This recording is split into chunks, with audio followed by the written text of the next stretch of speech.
Have you ever walked into a room and thought, this room feels much bigger than it actually is? Or maybe the opposite. A room can feel cramped, narrow, wide, tall, short, cozy, or spacious without changing its actual dimensions. And one of the simplest ways to change that perception is through something you probably don't think about very much: lines. The lines in your floor, walls, furniture, rugs, and even the empty spaces between objects can trick your eyes into seeing the room differently. So if you understand how to use them, you can make a small room feel bigger, make a long room feel wider, or make large rooms feel more intimate. Let's start with one of the easiest places to see this: your floor. Your floor can change the perceived size of the room. Imagine you have a small bedroom that's 3 by 4 meters. Now imagine covering the entire floor with small square tiles. You suddenly have a lot of visible joints. Instead of seeing one continuous surface, your eye sees dozens of little squares and broken lines. That creates a buzzier visual field, which can make the room feel more enclosed and cozy. Now replace those same tiles with large format tiles. Maybe they are 80 by 80 centimeters. Suddenly there are fewer joints. Your eye can travel across much more of the floor without being interrupted. The room can therefore feel more open and spacious. So put very simply, small repeated lines can make a room feel cozier, while fewer lines emphasize its size. But the direction of those lines matter too. Imagine a long, narrow bedroom. If you install wooden floorboards running from the entrance toward the window, the lines pull your eyes through the length of the room. Your attention travels forward. The room can therefore feel longer and narrower. Now turn those boards 90 degrees. The lines run from one side wall to the other. Your eyes move across the width of the room instead, and that can make the room feel wider. And there is another option. Place your floorboards or tiles diagonally. Instead of creating strong horizontal or vertical divisions, the diagonal lines move across the room at an angle. This can make the boundaries of the room less obvious and create a more open feeling. So even though the walls haven't moved by a single centimeter, the floor can change how the room feels. And this isn't only about flooring. You can also use lines to control where people look. In interior design, this is called leading lines. The idea is very simple. You use lines to guide someone's eyes towards something you want them to notice. Photographers use this all the time. Imagine you're photographing a person standing at the end of a long hallway.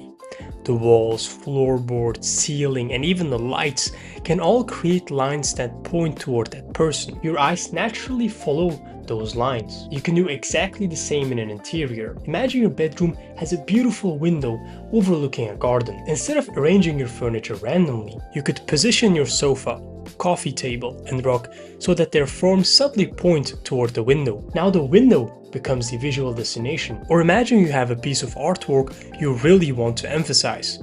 You could place a long console underneath it, align a rug with it, and position a chair so the composition gradually directs your attention toward the artwork. None of those objects literally point at the artwork, but together they create an imaginary line. And that is the important part. Lines don't have to physically exist to influence where your eyes go. We usually think of lines as things like stripes or floorboards, but interiors are full of lines already. Your walls, your floor, your door frames, your moldings, your furniture creates them. And even light and shadow can create temporary lines. Imagine sunlight coming through a window in the afternoon. The edge of the window frame creates a sharp line of light and shadow across the floor. For a few hours, that line becomes part of the visual composition of the room.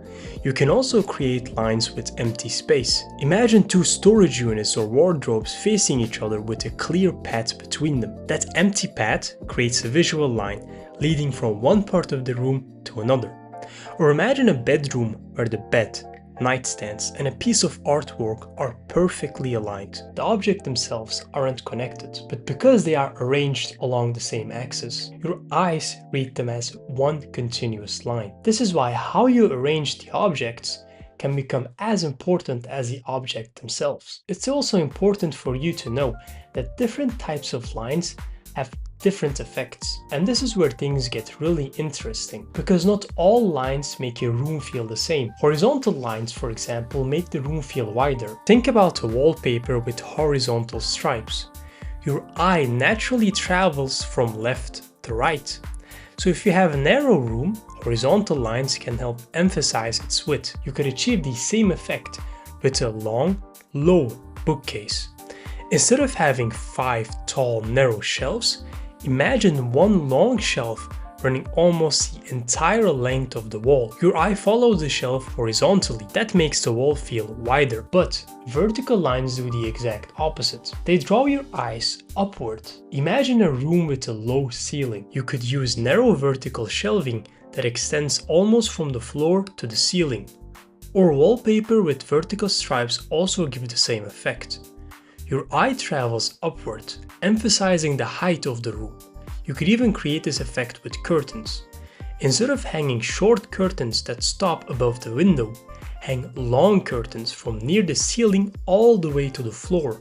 The fabric creates strong vertical lines, and suddenly the ceiling can feel higher. Diagonal lines don't feel as static as horizontal or vertical lines. They lead your eye from one point to another. For example, imagine a gallery wall where several frames are arranged so their edges create an imaginary diagonal line. Your eye might start at a small frame in the bottom corner and gradually move upward toward the largest, most important artwork.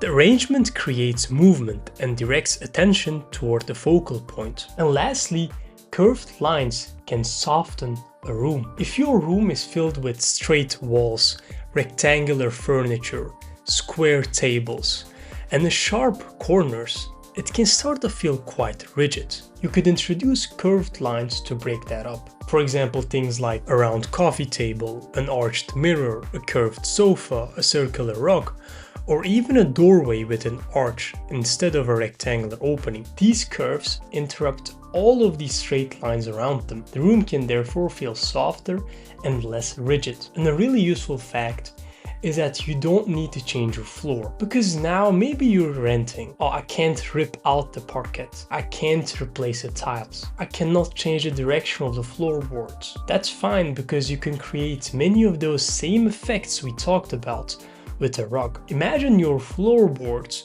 run lengthwise and make your room feel long and narrow. Instead of replacing the floor, you could use a rug with a pattern or orientation that visually crosses these lines. Or imagine you want to make a seating area feel more compact and cozy. A large rug can group the sofa, coffee table, and chairs together to one visual zone. Instead of seeing 4 separate pieces of furniture, your eye reads them as one composition. And this brings us back to the bigger idea.